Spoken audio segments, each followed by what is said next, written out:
Hi, ഇന്നൊരു simple work ചെയ്തെടുക്കുന്നത് എങ്ങനെയെന്ന് നോക്കാം. ദയാൽജി ബ്രാൻഡിൻ്റെ കോപ്പർ സെറി ത്രെഡാണിത്. ഇത് വളരെ നേർത്ത സെറി ത്രെഡ് ആയതുകൊണ്ട് തന്നെ ഇതിനെ ഞാൻ 2 റോളാക്കി ചെറുതായിട്ട് എടുത്തിട്ടുണ്ട്. അതായത് ചെറിയ നമ്മുടെ സാധാരണ റോള് കിട്ടുന്ന കണക്കത്തുള്ള അതുപോലത്തെ 2 എണ്ണത്തിലാക്കി എടുത്ത് 2 ലെയർ വെച്ചാണ് ചെയ്തെടുക്കുന്നത്. അപ്പോൾ ഒന്ന് ലേശം കട്ടി കൂട്ടി കിട്ടും. അല്ലാതെ ഒരു ത്രെഡ് മാത്രം ഇട്ട് പോകുമ്പോൾ ഈ സെറിക്ക് അധികം കട്ടിയില്ല. ഇനി ഇതുപോലെ 2 ലെയർ ത്രെഡ് ഒരുമിച്ചെടുത്തിട്ട് അതിൻ്റെ എൻഡ് പോർഷനിലായിട്ട് ഒരു നോട്ട് ഇട്ട് കൊടുക്കാം. നെക്ക് എവിടെയാണോ മാർക്ക് ചെയ്തേക്കുന്നത് ആ മാർക്ക് ചെയ്ത പോർഷനിലൂടെ ഈ സെറി ത്രെഡ് ഉപയോഗിച്ച് ഒരു 3 ലെയർ നോർമൽ ചെയിൻ സ്റ്റിച്ച് ചെയ്തെടുക്കാം. ഇതിന് മുന്നേയുള്ള വീഡിയോയിലും ഞാൻ ചെയിൻ സ്റ്റിച്ച് ചെയ്യുന്നത് കാണിച്ചിട്ടുണ്ട്.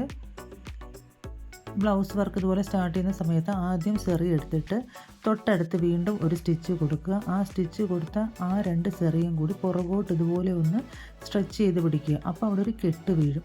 ആ കെട്ട് ഇനി അവിടുന്ന് അഴിഞ്ഞു പോകത്തില്ല.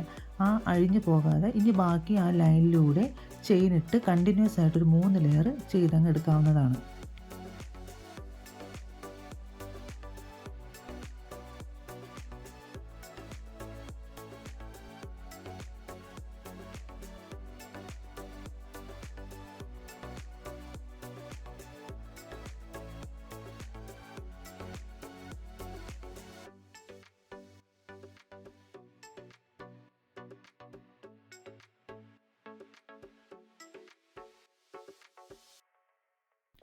ഈ മാർക്ക് ചെയ്തേക്കുന്ന പോർഷനിലൂടെ ഒരു 3 ലെയർ കൊടുത്തെടുത്ത ശേഷം നെക്സ്റ്റ് ആയിട്ട് കൊടുക്കുന്നത് കോപ്പറിൻ്റെ ഷുഗർ ബീഡാണ്. കോപ്പറിൻ്റെ ഷുഗർ ബീഡ് ഉപയോഗിച്ചുള്ള ലെയറാണ് അടുത്ത കൊടുത്തെടുക്കുന്നത്. അത് നോർമൽ ത്രെഡ് ഉപയോഗിച്ചാണ് ചെയ്യുന്നത്.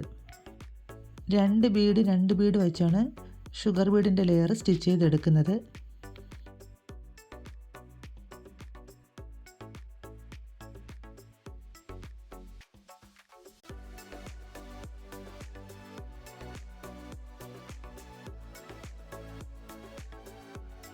ഷുഗർ ബീഡിൻ്റെ ലെയർ കംപ്ലീറ്റ് ചെയ്തെടുത്ത ശേഷം അടുത്തതായിട്ട് കൊടുക്കുന്നത് 4mm ബീഡും ഷുഗർ ബീഡും കൂടെ ഇടകലർത്തിയുള്ള ലെയറാണ് ചെയ്തെടുക്കുന്നത്.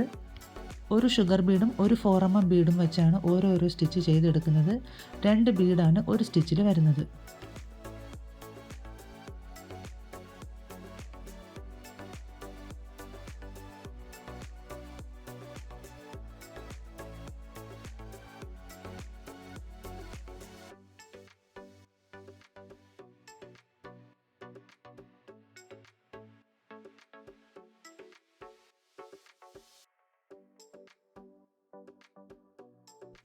ഇതുപോലെ ഈ ലെയർ മുഴുവനും കംപ്ലീറ്റ് ചെയ്തെടുക്കാം.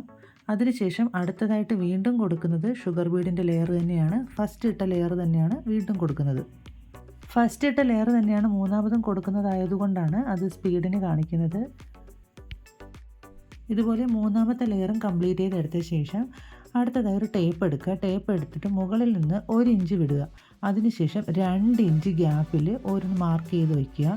എല്ലാ 2 ഇഞ്ച്, ഒന്നിന്ന് ഞാൻ 3, 3-ന്ന് 5, ഇങ്ങനെ ഇതുപോലെ 2 ഇഞ്ച് ഗ്യാപ്പിൽ മാർക്ക് ചെയ്തിട്ടുണ്ട്. മുകളിൽ നിന്ന് ഏറ്റവും മുകളിൽ നിന്ന് 1 ഇഞ്ച് വിട്ട ശേഷമാണ് ഇതുപോലെ ഞാൻ 2 ഇഞ്ച് വിട്ട് മൊത്തം എടുത്തേക്കുന്നത്. ഇനി ഈ മാർക്ക് ചെയ്ത പോർഷനിലെല്ലാം ഈ ഫ്രെയിം സ്റ്റോൺ ഉപയോഗിച്ചാണ് ഒട്ടിച്ചെടുക്കുന്നത്. അതിനായിട്ട് ഉപയോഗിക്കുന്ന B7000 എന്നുള്ള ഗ്ലൂ ആണ് ഞാൻ ഉപയോഗിക്കുന്നത്. ഇതുപയോഗിച്ച് ഈ സ്റ്റോൺസ് എല്ലാം ഒട്ടിച്ചെടുക്കാം. സ്റ്റോൺ ഓരോരുത്തരുടെ ഇഷ്ടത്തിനുള്ള ഒരു ഡിസൈനിൽ ഒട്ടിക്കാം. ഞാനിവിടെ 3 ലീഫ് പാറ്റേൺ പോലെയുള്ള ഒരു ഡിസൈനാണ് ഒട്ടിച്ചെടുക്കുന്നത്.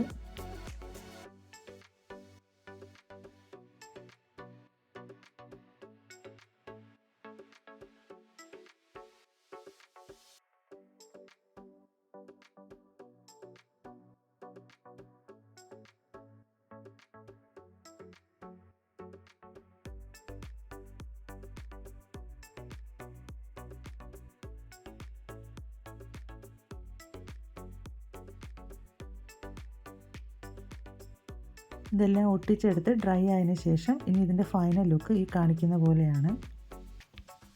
കഴിഞ്ഞ വീഡിയോയിൽ ഈ ബ്ലൗസിൻ്റെ സ്ലീവ് പോർഷൻ എങ്ങനെയാണ് ചെയ്തതെന്ന് കാണിച്ചിട്ടുണ്ടായിരുന്നു. ഇത് ആ ബ്ലൗസിൻ്റെ തന്നെ നെക്ക് പോർഷനാണ്. വളരെ സിമ്പിളായിട്ടുള്ളൊരു നെക്കാണ്.